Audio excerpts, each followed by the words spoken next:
Blast attack. সেমিফাইনালের ticket পেতে হলে শ্রীলঙ্কার বিপক্ষে প্রয়োজন ছিল ৬৪ রানের বিশাল জয়।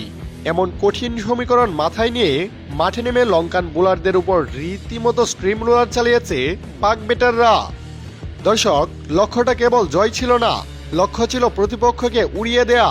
আর সেই লক্ষ্য পূরণে শুরু থেকেই রুদ্রমূর্তি ধারণ করেন পাকিস্তানের দুই ওপেনার সাহিবজাদা ফারহান ও ফাকর জামান। তাদের ব্যাট যেন এদিন তলোয়ার হয়ে উঠেছিল।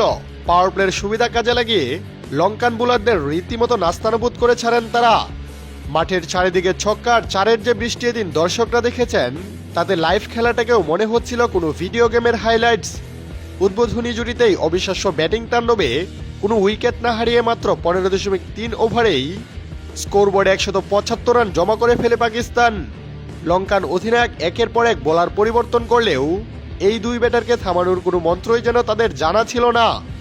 তবে 16তম ওভারে গিয়ে কিছুটা স্বস্তি পায় শ্রীলঙ্কা।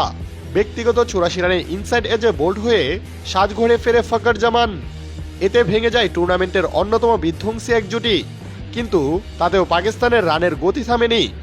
শেষ পর্যন্ত লঙ্কান বোলারদের তুলোধুনি করে 200 রানের বিশাল পাহাড় দাঁড় করায় পাকিস্তান।